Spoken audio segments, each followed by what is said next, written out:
This program is not intended to diagnose, cure, or treat any disease or disorder. The listener is encouraged to seek sound medical advice from their doctor or other qualified healthcare practitioner before taking any supplements or starting a new health regimen. Welcome to the Nutrition Heretic Podcast. I'm Jim Ducharme, your co-host, here with Adrienne Hugh, the Nutrition Heretic herself. Hello, Adrienne. Hello, Jim. So this is what's been bugging me now for the last, I would say since last summer. Actually, probably since before that. But, you know, I don't always have the best view of doctors, right? Mm-hmm. So what happens is my dad decides that he was having some like weird tingly stuff going on with his fingers. I told him to get off the statin drugs because we know that that's a side effect. His doctor, you know, I didn't tell him get off because I can't tell him to stop taking his drugs. But I said, talk to your doctor. Let's find another way to deal with your problems. And by the way, statin drugs, which are supposed to lower cholesterol, we've kind of touched on this in the past. Cholesterol, you need it. And particularly as you age, you need more of it because it helps you to keep your cognitive abilities as well as so many other things, because cholesterol is integral in every cell in the body. So the fact that they put people just automatically, you hit 65 or 60 or 40 or 25 or whatever the threshold is now, the fact that they're putting everybody on cholesterol lowering medication is, in my opinion, has almost everything to do with the increase in conditions like Parkinson's, Alzheimer's. That's multiple sclerosis and so many neurological disorders that are suddenly here, and not only are they here, but they're rising daily. Well, that's fascinating because I am taking, cholesterol lowering medication. It can't, it probably doesn't say much for me that I can't remember the name of the specific medication. There you go. And how relevant is that, right? Like, I'm on cholesterol medication, but I can't remember what it is. No, yeah. I'm not having any problems. It's all good. You know, yeah, so that's what my dad said.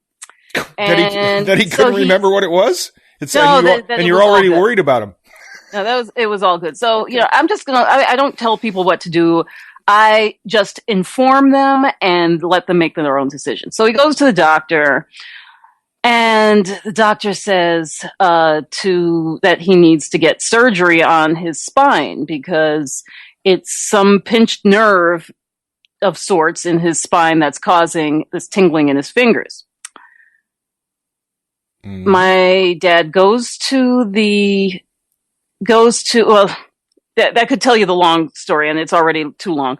But he goes to get the surgery and does really well, is up and walking around not even hours later, like just immediately after, he's doing great. And that was maybe Wednesday or Thursday. Sunday morning, he has fallen and can't get up. Oh. He completely loses function in his legs and his arms. Now, my dad is not this little old fuddy-duddy who just sits and watches TV all day. This is a man who plays tennis several days a week, goes fishing several days a week, mows other people's lawns, mows his own lawn. I mean, the man is active. He's not a slouch by any stretch of the imagination. So there's no excuse for any of this. What you're saying is that he and I would have nothing in common. Yeah. Except for the back pain. Except for the back pain. That's it. And the cholesterol drugs. And the short-term memory loss. And my dad is almost 80. How old are you? Never mind. Hey. So anyway, so I'm thinking to myself, you know, at first when he had it, I was like, God bless him. Good. I'm glad it worked out. And now I'm like, these doctors, they up every time. And I'm livid.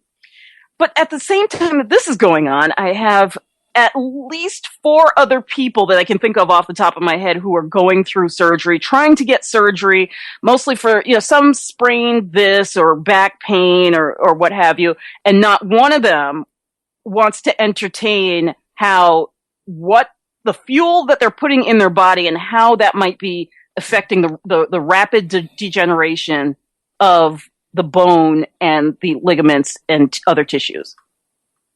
Not one of them even wants to even go there. And out of 5 people who got surgery, only one is happy with the results. The rest of them are worse off than they were prior to the surgery. And this is the stuff that just drives me nuts, because we have so much power to control our future. We love to control everything, but something about making wise decisions about what we eat and how that can affect affect just the overall health outcomes, including things like joint problems and the arthritises and the back pains and so on. To me, it's such a no-brainer, because people are actively seeking surgeries that they may not need. And I don't know what it is that causes people to want to opt for surgery and want to believe that that's the only way to deal with it. But for me, I am willing to try pretty much anything non-invasive before I let somebody cut me open. Yeah, but if people had, look at you. When you and I are talking during the day, your whole day has some kind of involvement in preparing the meals for that day. Like preparing those meals, the whole meal experience to you is a big part of your daily existence. For many people out there, it's the total opposite. Food is a chore that you have to accomplish. And that's because they choose to see it that way. Oh, absolutely. It's not a chore. For example, I shouldn't say it's not a chore, but I see no difference in taking 10 minutes to sear a piece of fish versus taking 10 minutes to figure out, what the heck I'm going to order from the deli. I think that's true, and I think there's a combination of factors for that. I think that being a parent of a 6-year-old, I really had to learn a lot about food and preparing meals, and about the time I was willing to dedicate to preparing those meals. Especially when you have a 6-year-old and you're trying to prepare meals that she'll actually bloody well eat. Right. And we've talked about this before, and you said just I because said it was your fault that she won't eat, right? Something like that. And you said, okay, just because it doesn't work the first time, try it, multiple times, and sooner or later she'll accept it. Like, she just decided that she likes mozzarella sticks, and now I'm going to duck because Adrian is about to smack me. I know that my kids eat mozzarella, not necessarily sticks. Which I'm assuming you mean are deep fried in canola oil. We were out for Valentine's dinner, and I let her have a Shirley Temple. That's different, Like I'm willing to say, hey, it's a holiday, a special day. Kill yourself. So eat something that's totally going to rip your body apart. Yeah, go for it. Now, come on. Now you're just being funny, because you know as well as I do that you've often said that, treating yourself isn't fatal. No, what I said is that treating yourself should not amount to something that is fatal. Because, think about it this way. Back in the day, let's just say my great-grandparents' day, which is maybe your parents' day, or wait, how old are you? Anyway, we do have a guest. Yes. Let me just get this one last thing. But think about it. Back in the day when people, let's just say even 70 years ago, let's go 70 years ago, when they talked about a treat, it was something like an orange. It was something that they just couldn't get, something good, and it was good for you. It wasn't sugar. Somehow we've turned treats into something that should destroy your body. They're more like addictions than they are treats. A treat used to be something positive. Now I think we've confused that with just unadulterated sugar. And I'm not against deep fried foods, but if I have something that's deep fried, it better be deep fried in tallow or lard. I want it in something real. I don't want it in something that I could run my car on. No. And I understand that. And when I was growing up, the biggest treat we kids could have was ice cream. Right. It was often, my uncle, I will always remember my Uncle Ernie in a big old, 1971 Cougar who right. the only car I knew that had power windows, and we would go to his place, and the very first thing he would do each Sunday is take the kids to Dairy Queen. And we'd each have a Mr. Malted, which they no longer sell, which is very depressing for me. Yeah, well, that's the thing is that for example, I had some people here maybe about 2 months ago, and I just happened to have been at the farm that week, and I was like, ooh, I'll stick the ice cream bowl in the freezer. And we made ice cream from scratch, and that was a treat. We had real cream. I sweetened it with maple syrup and honey, and I had a really dark, I think it was an 80% chocolate, and we melted that and put that on top of it. It was good. To me, that's a treat. The other stuff, I would say that it's something, if you have it once in a while, the lollipop, the mozzarella sticks, I'm not going to say it's going to kill you, but I'm not calling that a treat. That's all I'm saying. We could go off on a full tangent just on this, but I do think that we really should do a show in the near future and talk about dispelling that mystery that food is such a chore if you do what people like yourself do, which is a little planning in advance. Yeah, it's just a little bit of planning. Even yesterday, I had to go to the other side of the island, and that meant I was going to be away from home for about 6 hours. And so before I left in the morning, I took about 20 minutes, and I threw some tomatoes in the Vitamix and took out a little piece of ground beef, and I made some pasta sauce, and I had my husband throw some vegetables with it and a salad. And that didn't take him any amount of time. And he just, when it was dinner time, he just boiled some pasta and put the veggies and everything together, and it was done. Yep. So it really doesn't. It's not. It's the problem is that we'll do another show. We got to do a show on that. Yeah, because because I want to introduce my friend Tudor Pangal, and I'm probably pronouncing that wrong. Is it Tudor? No, you're fine. Okay. Hi, Adrienne. And hi, Jim. Hello, Tudor. Thank you so much for being with us. The reason why I wanted you to be here is because you, my friend, have written 2 books about healing back pain. One of them is, and as if you don't know the titles of your own books, Back Pain, How I Got Rid of It After Suffering for 20 Years, and Heal Your Back Pain, The Complete Roadmap, Mind, Nutrition, and Exercise. Welcome, Tudor. Thank you. What I want to start with is, how many different ways did you try to get rid of your back pain? You had for 20 years. And how bad was it? How debilitating was this pain? I was going to say that I tried everything, but I didn't try everything. I didn't try the one thing that I didn't try was spine surgery. I didn't go as far as that. You came close though at one point, right? I considered it. Yes, I considered it when it got to the point where I couldn't really function fully. I I had a job at the time.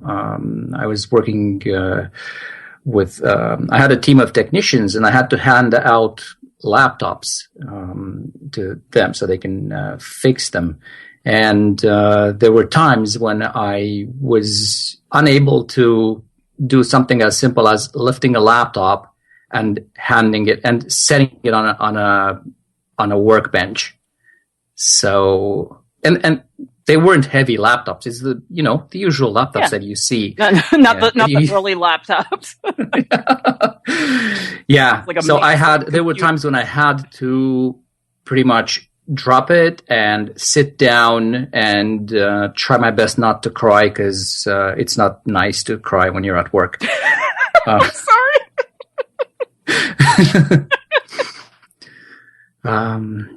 So it got to that point. And another thing that really scared me was I remember walking and feeling this numbness going down the back of my leg, like let's say from the buttocks to the knee, like the whole hamstring. Yeah.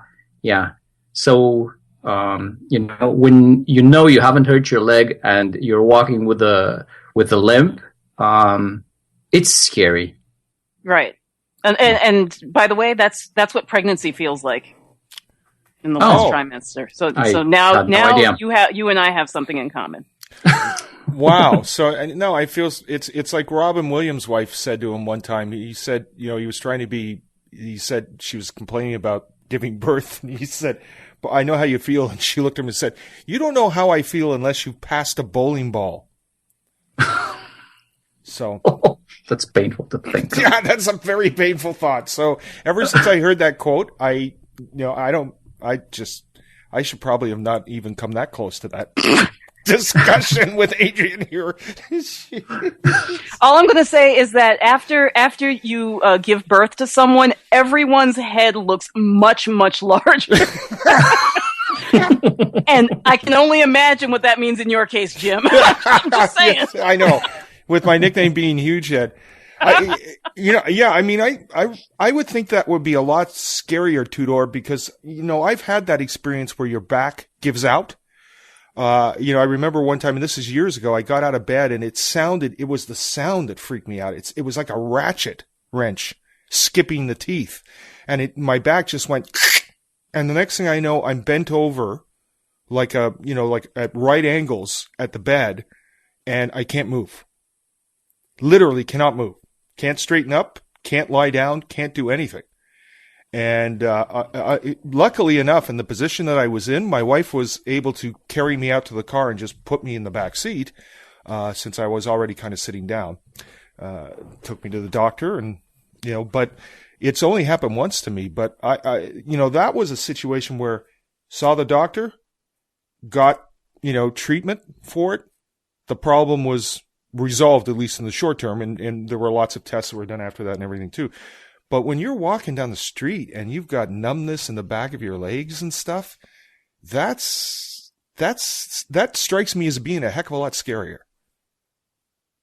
It is. It is, and when it's something that has been ongoing for that long, you kind of start to lose hope that it will ever go away, because it just feels like nothing worked and nothing is ever going to work. Right. So it's pretty depressing. Right. Yeah, and that's one of the things that kind of drives me batty with some people who have suffered with different types of pain is They want to talk about this pain to the point that it's almost become its own living entity, and they see no way of getting rid of this unless they get the surgery. But sometimes the doctors rightfully don't want to approve the surgery because they want them to do other things. Oh, it's not going to work. It's not going to work. Well, you haven't tried. So what are some of the typical things that you tried, Tudor, to get rid of the pain before you stumbled upon pretty much this method that you used and that you read about?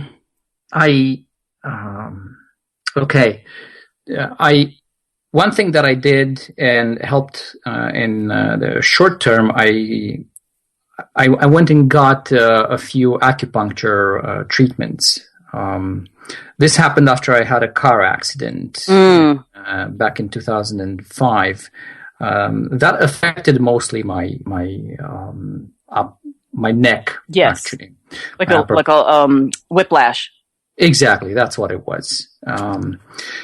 And after that, I think my lower back got progressively worse. So I went and saw a traditional Chinese medicine practitioner somewhere north of Toronto, and his treatment actually worked for a while, for as long as I followed it. But even that guy said that I should probably consider surgery. because he couldn't offer a permanent solution. In addition to that, I tried to. So here's what I was thinking. I was looking in the mirror and I noticed that I'm, not thin. And I thought, okay, so there's a whole bunch of fat like in my upper body. And I'm wondering if that's not causing some extra pressure on my lower back. And maybe it's making my my pain worse, because my pain was located around the lower back, pretty much where the belt is, to the left and to the right of the spine. And I tried for a while to adjust my diet so I could lose weight, and didn't work. I couldn't stay compliant. It was just too much of a change for me. And whatever little weight I lost did not result in any improvement in terms of pain. So that method or that solution kind of went out the window. Although it was not wrong. My way of implementing it was not the best for my situation. And I can cover that if you want. Right. So, then, like, when did it get so bad that you said, okay, I need to do something else? Like, what was that aha moment that made you say, I need to be compliant with, whether it's, losing the weight or finding a way to make this feel better? I don't think it was a single moment, but it was, I would say, maybe 2 or 3 events that kind of converged or towards towards me finding a solution. And one of them that was, I think it was quite important, was after that accident, I had to go through some physiotherapy. It wasn't the acupuncturist.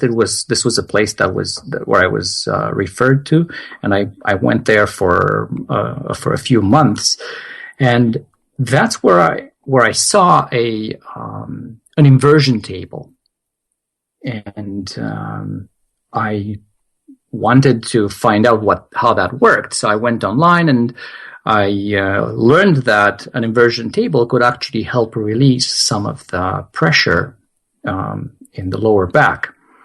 And as long as you don't have problems with high blood pressure, it works. It works. And it worked while I was at that physiotherapy place, because I tried it. They didn't really ask me to do it. They would just do massage, but they didn't really ask me or offer to try that inversion table. But I asked, and they let me try it, and I felt an immediate relief. It was amazing just to feel that pain go away in like seconds. But of course, an hour or two after getting back to normal stance and walking around and doing stuff, the pain would come back. But this became very valuable and very important crutch for me in dealing with the pain. It wasn't a permanent solution, right? But like I said, it was a temporary solution, a crutch. And I would think that it also gave you that glimmer of hope to definitely see that, hey, something is possible. Because before you were saying that after living with it for 20 years, you just accepted it as part of your life. And that's what you were resigned to. Yes, pretty much. This was major contributor to me having hope and looking for other ways to get rid of that weight in the upper body. And another thing that really helped, but apparently it didn't initially, but then it did. I got into table tennis. Yeah, I That's started. right. I remember that in your book now.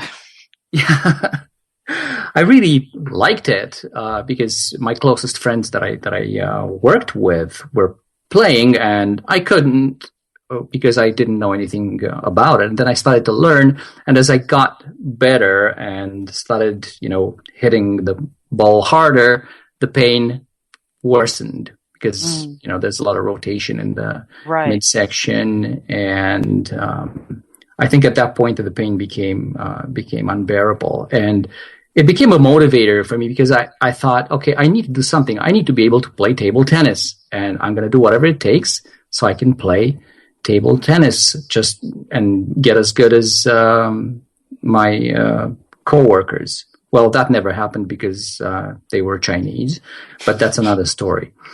Okay.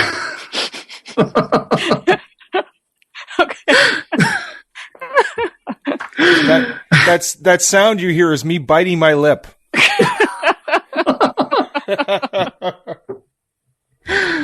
Yeah. Well, it did lead to a good thing. I met my my better half at the table tennis club, so I'm happy about that. So now Jim's trying to figure out where he can find a table tennis club. Yeah. No, I was just thinking, how much back and forth was there before you two started really dating? Oh. Sorry. Can't help myself. So, ping pong clubs. All right. I never thought about that. Huh? Okay. I'll have to, at least that's a net I could actually jump over. I think they frown upon that. That's right. Okay, so anyway, where were we? That's right. Where were we before Jim started getting in on this? So you were talking about the fact that you needed to do these rotations and it was difficult. Yeah. It was hard. It was painful, and I remember back in 2010. Yeah, this was in 2010. I came back from a vacation. I got up on a scale, and I noticed that I was 192 pounds, and I was like, okay, this cannot continue. This is horrible. And I started exercising and using the inversion table. Maybe I skipped one thing that was quite important. I went on eBay and I bought an inversion table.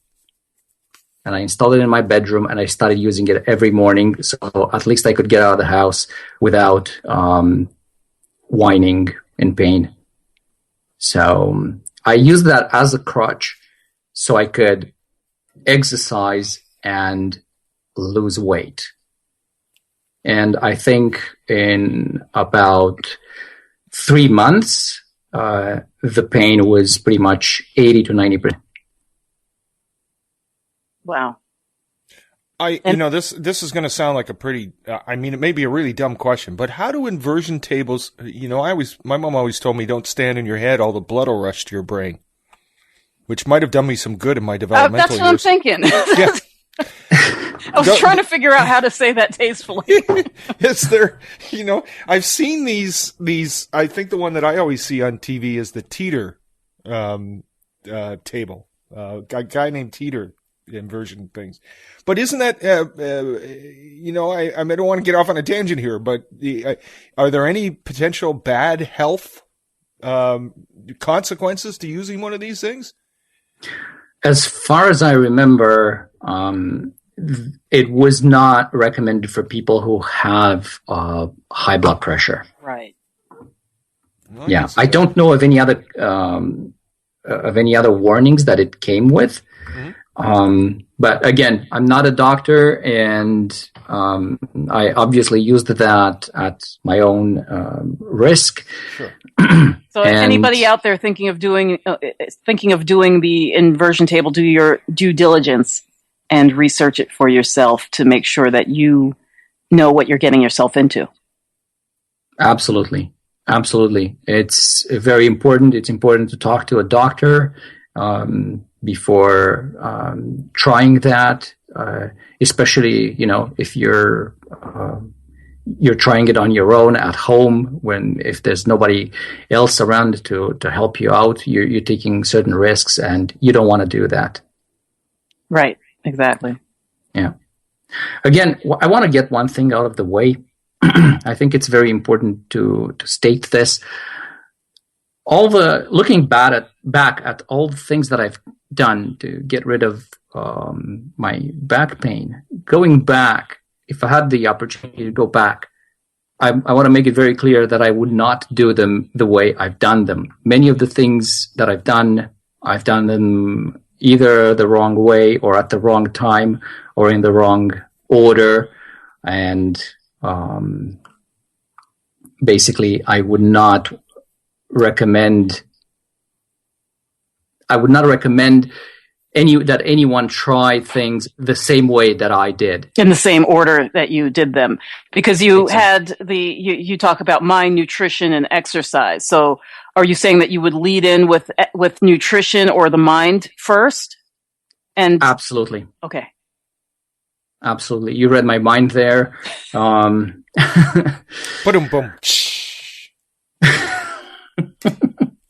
What were the nutritional changes that you made? Because you did not grow up in Canada, so theoretically you did not grow up having a particularly, let's say, junk food diet. But how were you eating all these years, and how did you change that you would consider letting people know to look at those areas of their eating habits? Okay, so prior to working on my exercise and nutrition, I wasn't very selective in terms of what I ate. So basically, whatever was available. If we were out and, my son was 10 at the time. If he wanted to go to Burger King or to McDonald's, I would just go and ate there. And I would think, okay, this was my lunch, and that's fine. There's nothing wrong with, McDonald's or Burger King. It's meat and bread and some vegetables. So I was fine with that. But once I started exercising, I started noticing how certain foods affected how much energy I had, how good I felt. And I had to pretty much had to go on their own, because they just didn't fuel me in the way that I needed. Right. So you became more focused on how you actually felt, because I think that most people go through life, when you talk to them about it, oh, I feel great, everything's fine. But there are these less than palatable sensations going on in their bodies that they're just completely oblivious to. Definitely. And, there's this energy aspect that I got in touch with. And I think it's very valuable, because exercising kind of puts you in touch with how your body reacts to certain foods. Conscious exercise does. Yes. And what I'm thinking of here is the person who gets the treadmill, watches reality TV while they're on the treadmill, so they don't have to pay attention to the fact that they're on a treadmill. Oh yeah. I was gonna. You're right. I'm glad you brought this up. I would not call that exercise. And that might upset some people. But that's not important. Yeah, right I can't now. really see anyone do that and have really stellar results. That's all I'm going to say. Yeah. But I remember once making this mistake, like going out and having some junk food, and then going home and doing a workout. And even though the amount of calories was there, that workout felt horrible. It was the first and last time I did that. It was just even more proof, if needed, that calories from junk food will not fuel your body. They're just not great. Right. Yeah. And this kind of led into my looking into nutrition to kind of get rid of that last 20% of pain that I had. So I was not perfect after losing the weight, but I had come a long way in terms of pain and strength levels and how I felt in general. And nutrition, and particularly introducing anti-inflammatory foods in my diet, I think was the one thing that helped me get rid of that last 10 to 20% that was left. Right. And what were you identifying as anti-inflammatory foods, the inflammatory foods that you were getting rid of? Was it merely processed food, or were there some other real foods that are normally good, but for whatever reason were aggravating your system? Processed foods, yeah, they had to go. That was like the most straightforward decision that I made. So I just introduced foods that were very simple, 1, 2, 3 ingredient foods like salads and grilled meats, and nothing fried. Right. For the most part. And fruits and vegetables, and that was it. And in terms of non-processed foods, here's what I did. I bought a book called The Inflammation-Free Diet Plan. I think I mentioned it in my book as well. And I went through the list of foods that were inflammatory, that had a higher inflammatory rating. And I kind of stayed away from them. It was mostly organ meats, lamb, and veal to some extent. And I'm not sure where they got those on the list, but because I have always had lamb in particular and veal or red veal as they call it. Tend to be the least inflammatory of the meats because they're the ones that are generally pastured and eating a better diet than the other, like chicken, for example. But they're just little baby cows. I just see deliciousness. I was thinking. So, what about back ribs? Are they good? I was just making. I was just throwing that out. But you know, one of the things that I don't even know if you remember you wrote this because it's been a few years since you released the book, Tudor.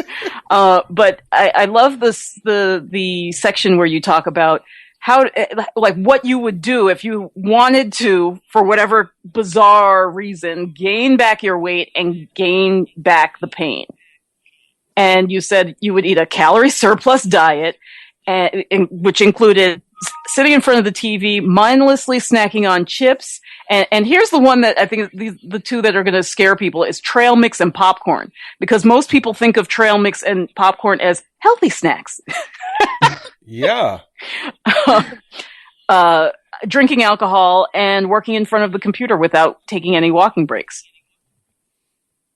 Yeah, I stand by that. And I think that's important for people to realize. So if you are suffering from pain, and I don't think it's limited to back pain, I think it's any kind of pain, knee pain, elbow, wrist pain, these are probably not the things that you want to do, and you don't want to. And along with alcohol, I will put juice because people don't realize that juices are. They basically ferment in your gut when we consume them in the way that we do in this country. And that turns to alcohol.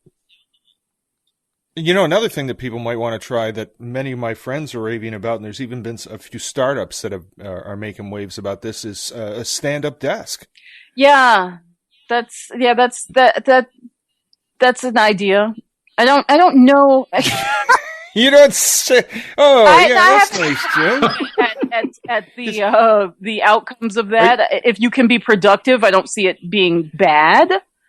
But I'm not sure that just standing up is going to make that huge of a difference. Yeah, I think of it a little bit like the treadmill in front of the TV. Fair enough. But no, I haven't. I don't know that I could be productive forcing myself to stand up in front of my desk all day. But it's an idea. It's out there. I'm not saying it's bad. I'm just saying I'm not sure yet. If she thought it would do any good, she would be jiggling her keys right now to distract me. And actually, you said some really funny things in your book. I don't know if you remember this, Tudor, but you talk about some of the mindset stuff and some of the things that you can, some of the things you can use to motivate yourself while you're exercising, for example. And my favorite, of course, is working on my legs makes my butt look pretty.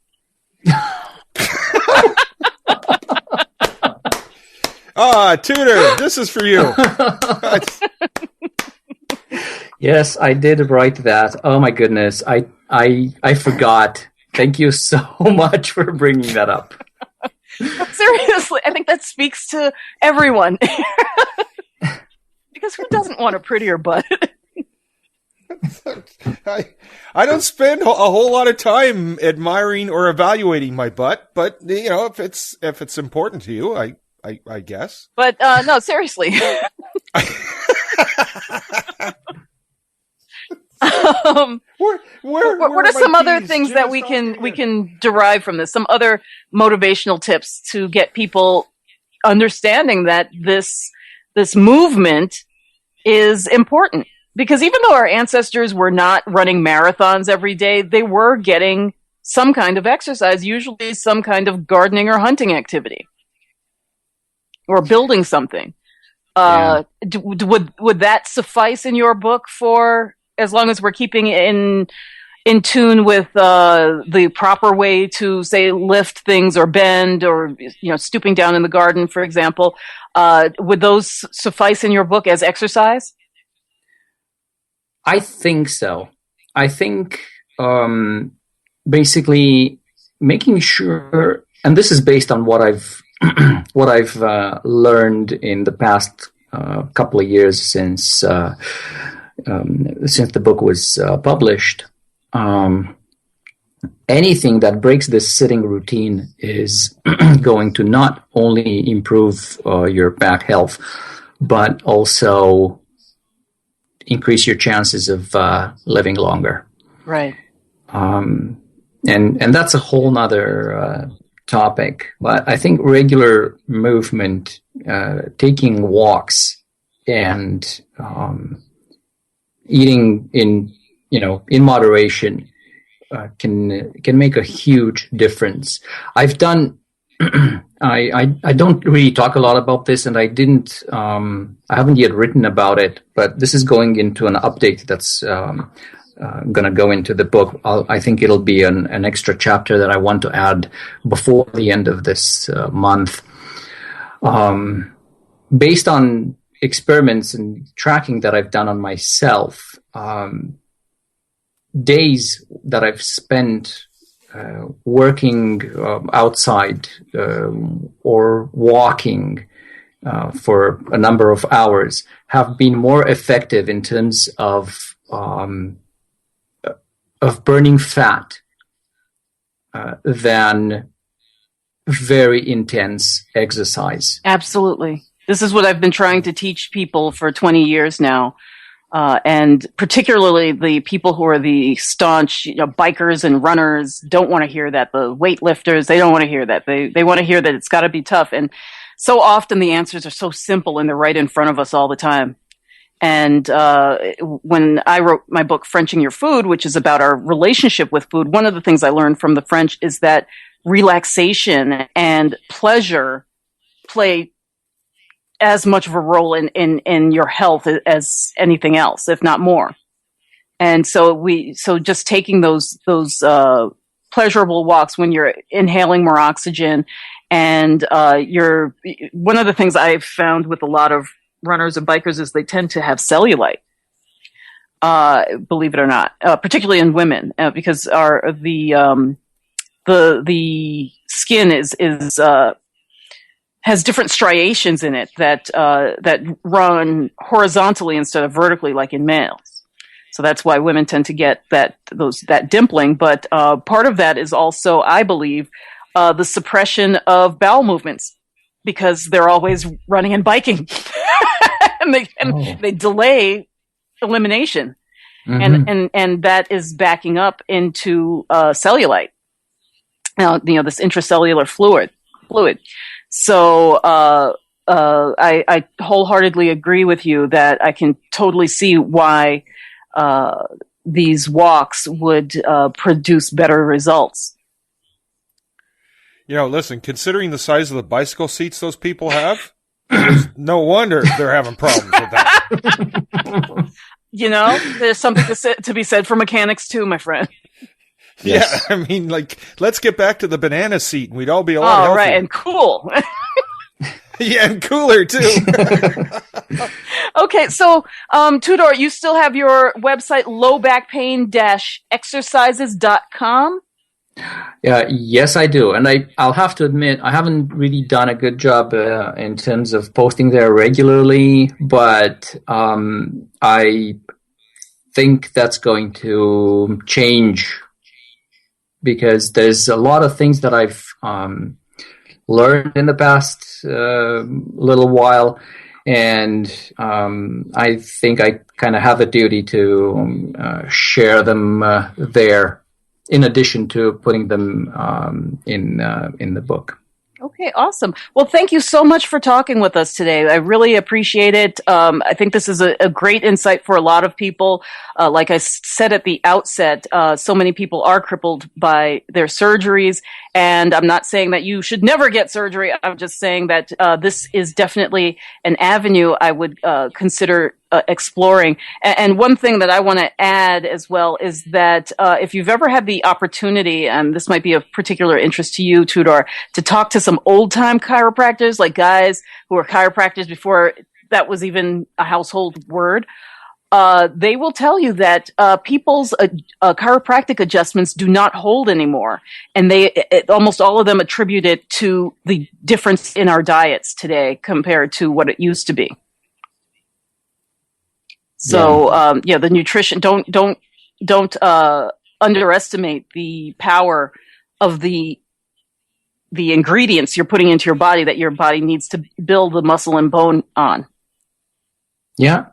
Yep. Yeah. If there's one thing that I think is very important to keep in mind is when going to battle against this problem, you have to have everything. You have to attack it from every possible angle. It's got to be the nutrition. It's got to be the physical part has to be there, and the mindset has to be there as well. And the more comprehensive the approach is, the higher the chance of overcoming the back pain. Right. Absolutely. Absolutely.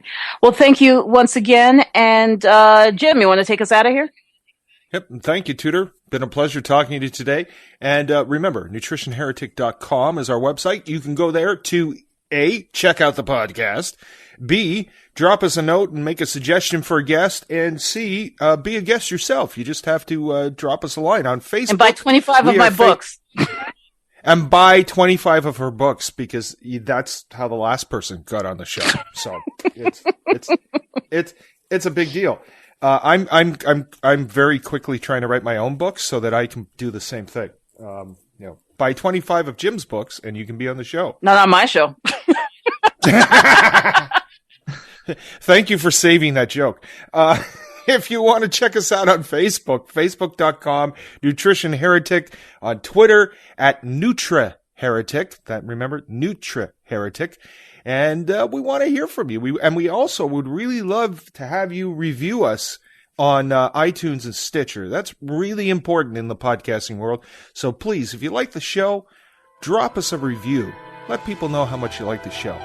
Thanks so much for being here. Tudor, thank you so much. Tudor Pangal for being here. His website is lowbackpain-exercises.com.